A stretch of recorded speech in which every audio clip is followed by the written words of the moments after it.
bilang isang abogado rin, ano ho yung masasabi po ninyo hinggil nga dito sa biglang pagbabago ng liderato dyan po sa Senado? Pinagbatayan po nila yung kaso po ng Abilino versus Cuenco na kung saan may 12 senador na nagkaroon po daw ng quorum. Mali yung ginawa nila kahapon dahil ayon sa ating konstitusyon, for a Senate to do business, ibig sabihin including para palitan at i-declare na vacant lahat ng mga committee ay dapat 13 majority. Sabi nila mas mababa daw yung majority kasi daw hindi dapat 24 yung pagbabasehan na bilang, ang dapat daw nabasehan na bilang ay 22. Kasi daw yung dalawa ay hindi na effective and functioning member dahil hindi daw sila mahagilap. Pero mali po yun. Doon po kasi sa Cuenco na case, doon po sa Cuenco na case, parang ganitong nangyari din. Si Abelino, siya yung Senate President, tapos si Cuenco, siya yung parang si Gatchalian ngayon. Pinalitan nila si Abelino. Kaso nga lang, yung part ni Cuenco noon, 12 lang sila. Ngayon, ang ginawa ng Supreme Court para makalusot sila, kasi yung isa sa majority noon nasa states, therefore, ang bilang is bawasan ng isa, kaya yung 12 pwedeng majority na. Kasi daw yung isa ay nasa ibang bansa. Kasi sabi ng Supreme Court, kapag less than quorum ka na nag-ooperate, hindi ka pwedeng makapag-conduct ng business. Pero ang pwede mong gawin, kahit less than quorum kayo, pwede kayong mag-compel ng kasama ninyo na mag-attend. And that is through the issuance of warrant. Kaso nga lang, since yung isa sa majority noon ay nasa ibang bansa, hindi siya makompel ng warrant. Therefore, ang pagbabasehan dapat daw ng quorum ay dapat bawasan. So yung 12 noon ay pwedeng maging majority. Ngayon, hindi pwede kasi yung sinasabi nila na hindi mo pwedeng makompel si Jinggoy at si Bato na mag-attend ay hindi po totoo yun kasi nasa konstitusyon natin na pwede mo pa rin silang isyuhan ng warrant. Yung 12 noon na nag-convene yesterday is minority iyon. Ang pwede na lang gawin sana ay mag-issue ng warrant para makompel yung members na mag-attend.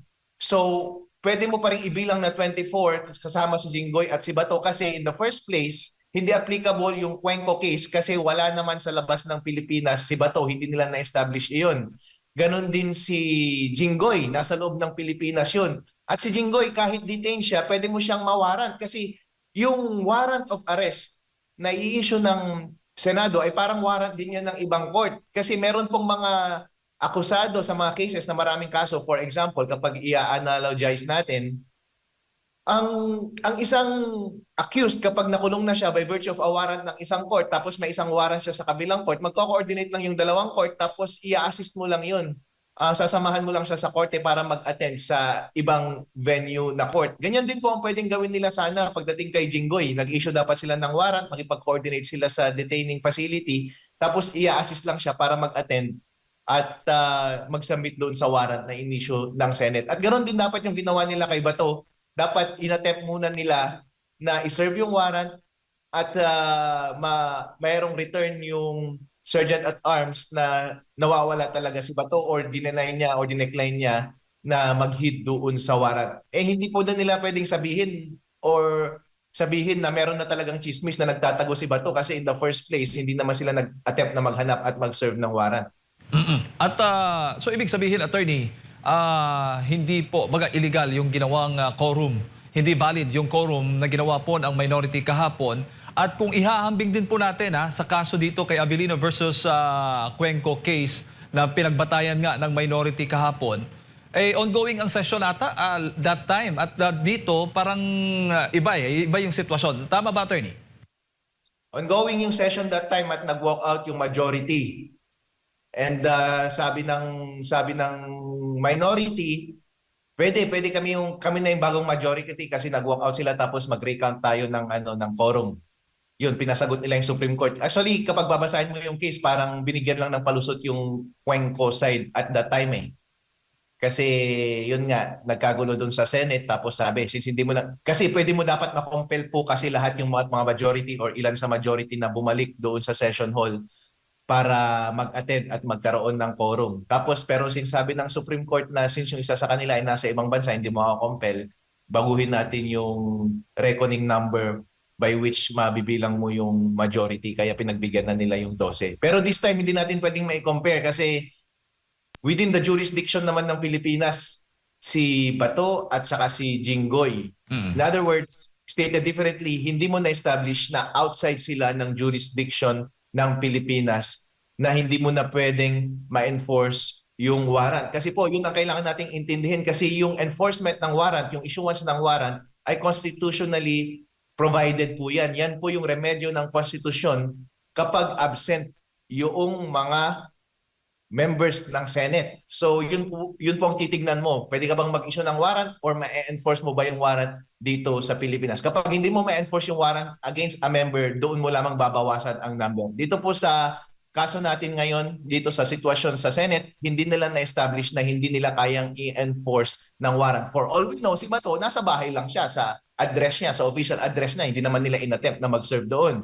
And si Jinggoy, alam naman nila kung nasaan si Jinggoy. At practice naman talaga sa mga different venue ng courts kapag maraming warrant, ay pwede mo talagang hiramin yung isang nakadetain na tao kasi hindi pa naman siya nagsiserve ng penalty. At besides, yung penalty at since hindi pa siya convicted at wala pang penalty naman na disqualified siya na mag-serve as a senador, pwede mo talaga siyang dalhin na pumunta doon sa venue mo.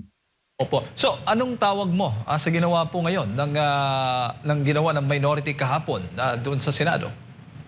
Constitutional crisis yan. Illegal yung kanilang ginawa. Mali po yun. Dapat ngayon po nagpupumilit sila na sila daw ang may hawak ng power doon sa loob ng Senate. Tandaan po natin, 3 yung main powers ng ating gobyerno. Isa po doon ay nasa Congress at kalahati ng Congress ay nasa Senate. At malaki at consequential ang ginagawa ng Senate ngayon. Ngayon po, ang gagawin nila, ang Supreme Court daw dapat ang mag-decide kung tama o hindi yung ginawa nila, at Supreme Court ang magde-decide kung nakanino na yung power ngayon. Nasa side ba ni Cayetano or nasa side ng grupo ni Gatchalian? Meron po talagang crisis na nangyayari kasi on the one hand, ayaw ng grupo ni Gatchalian na magkaroon ng Blue Ribbon Committee hearing ngayong araw na ito. O, di ba? At ngayong araw na ito, gusto ng grupo ni Cayetano kasama na si Marcoleta na gumawa ng Blue Ribbon hearing. Therefore, pipigilan mo ba yung mga senador na nasa Cayetano Block na pumasok ngayon? Pipigilan mo ba yung kanilang mga resource persons na pumasok ngayon? Pipigilan mo ba sila na mag-conduct ng mga hearings on their own? Wala namang ganon na provision doon sa ating konstitusyon na pwede mong pigilan.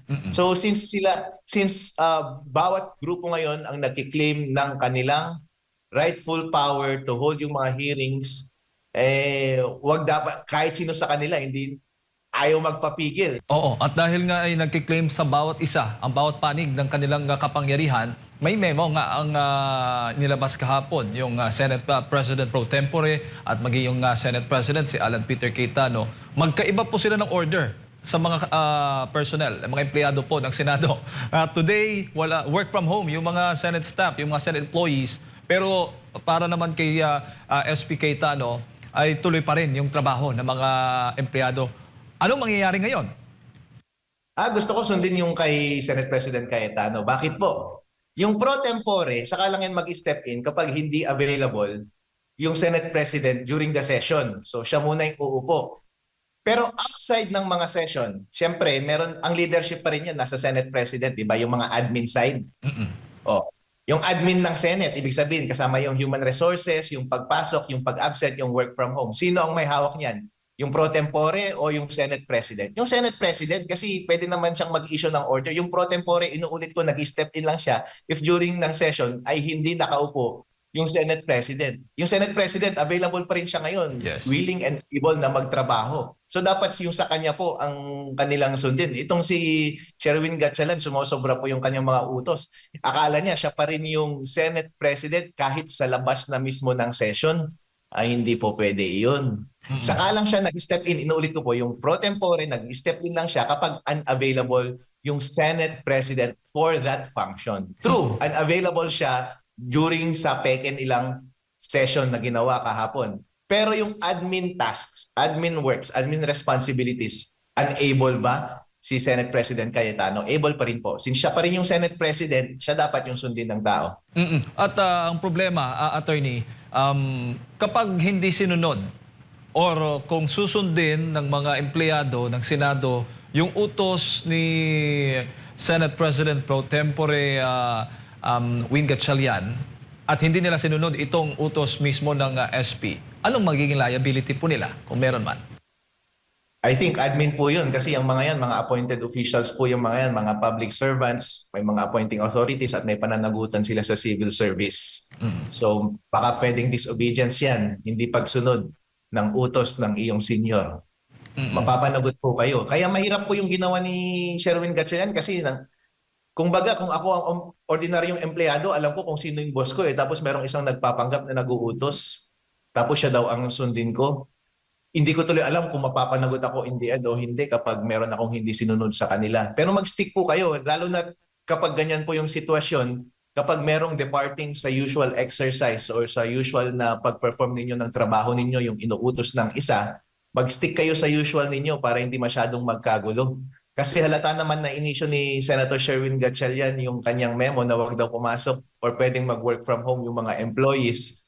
Kasi ayaw niyang pagsilbihan ng mga empleyado yung mga darating na mga members ng Senate na magkakandak ng Blue Ribbon Committee at yung mga inimbita nilang mga resource person na magsisiwalat ng kakorupsyonan sa ating bansa. Pati mga padlak ata, hindi ko alam kung pinalitan na nila dyan sa loob ng Senate. Pero in any case, hindi mo pwedeng pigilan ang kahit na sinong tao na may rightful access sa isang lugar na pumasok doon sa lugar na yon sa pamamagitan ng pagpapalit ng mga lacks.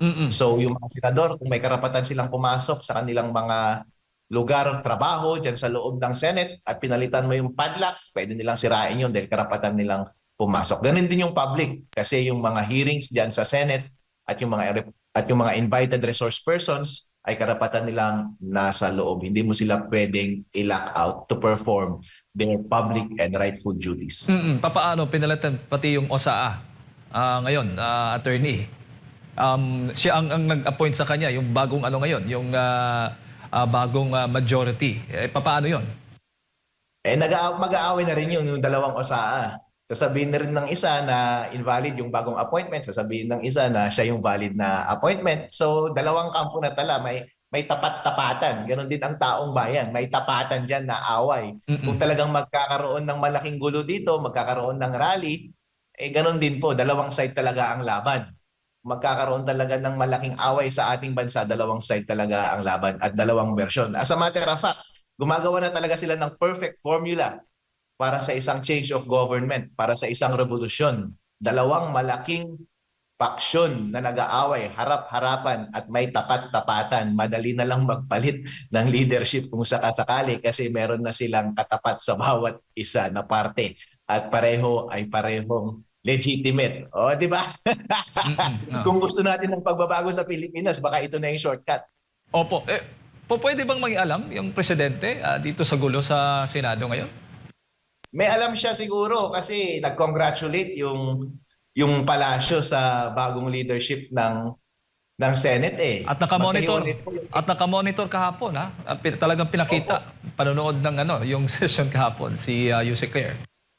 Opo, magkahiwalay po talaga yung executive tsaka legislature dapat, hindi po ba? Wala dapat pinapanigan yung executive sa mga internal affairs ng legislature. Pero bakit tuwang-tuwa siya kapag nanalo yung isang pasyon o faction over the other? So in other words, meron po silang pinapanigan.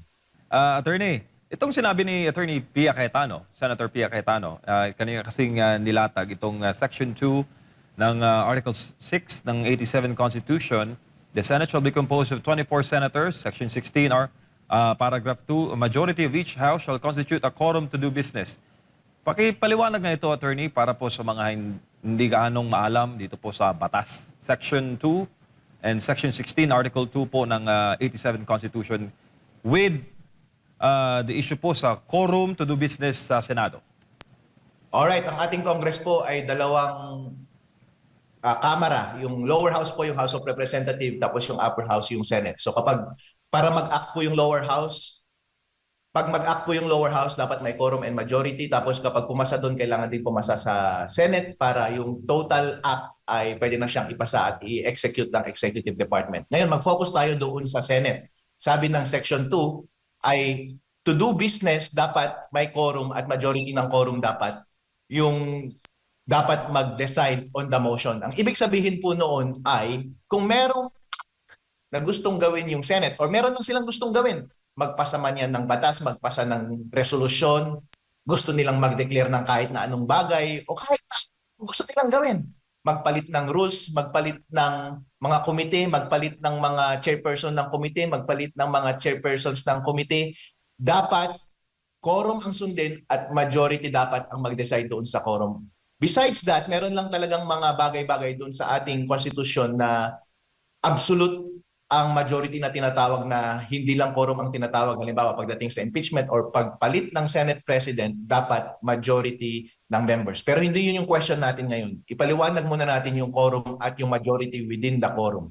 Yung pagpalit po ng mga committee members, yung committee chairperson at pag-assign ng Senate President pro tempore doon sa loob ng Senate, ang required lang dyan ay quorum plus majority.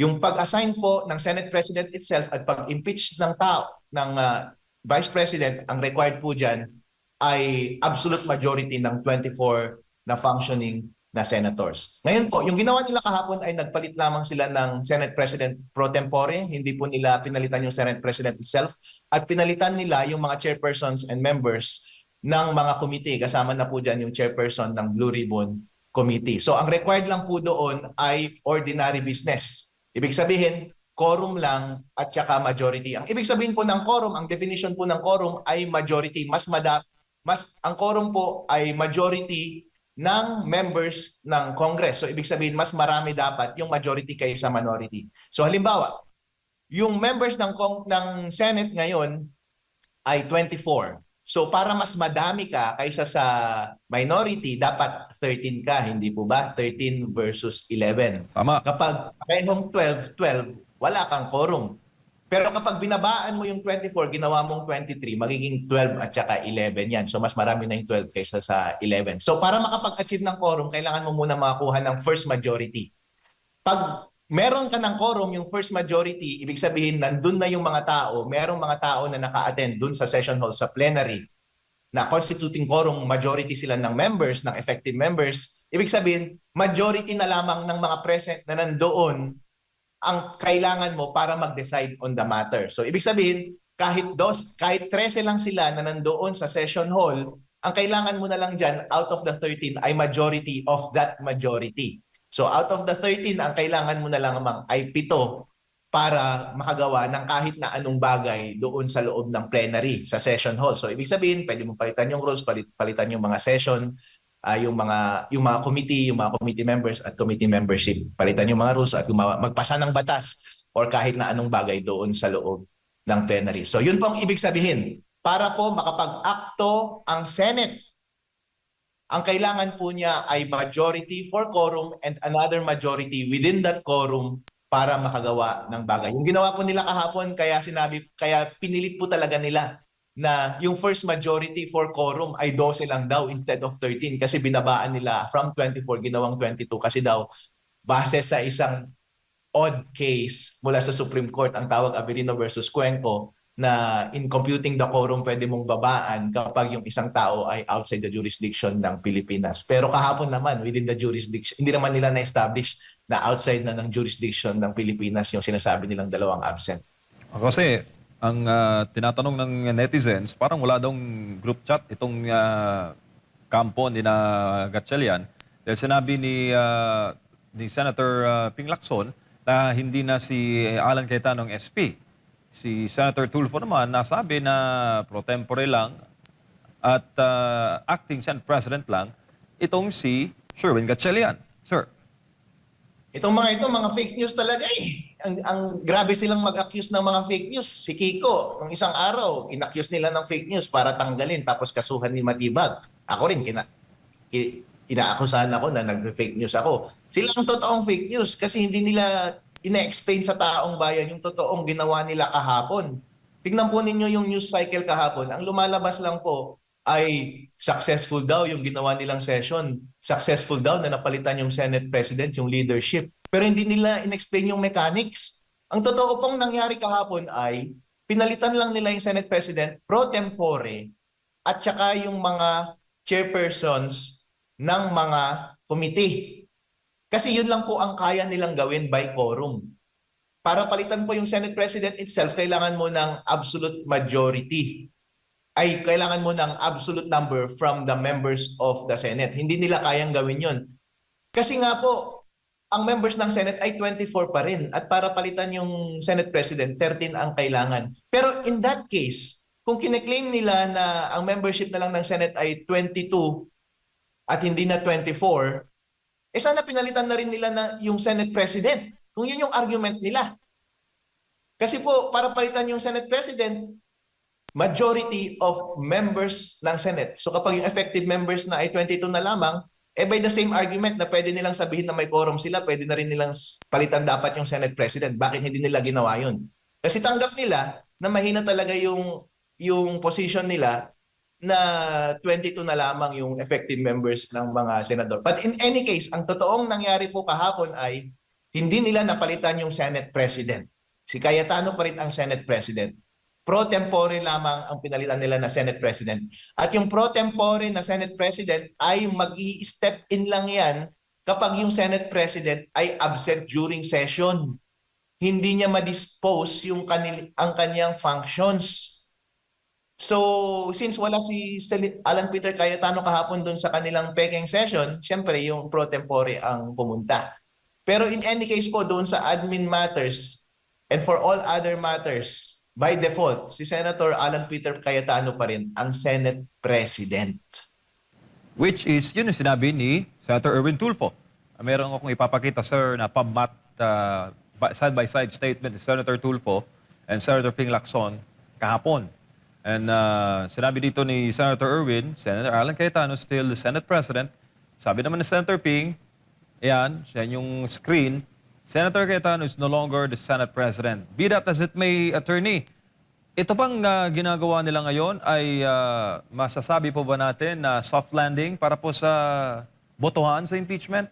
Dahil kung matutuloy o totoo ang mga napapabalitang may mga susunod pang senador na ikukulong at makakasuhan, by that effect, bababa po ang bilang ng mga senador na makakadalo sa impeachment hearing. So bababa na rin ang threshold ng boto to convict the Vice President from 2/3, 16, bababa ng 12 para makonvict si VP bago mag-SONA 2026, attorney? Walang hiya itong mga tao na ito. Kapag ginawa nyo yan, hinahamon nyo talaga ang taong bayan. Tinatapakan nyo ang demokrasya namin. So ibig sabihin, gagawin nyo yung parehong kalokohan para kami hindi na kami makapagboto para kay VP Sara sa 2028. Subukan ninyong gawin yan. Tingnan natin kung anong mangyayari sa Pilipinas.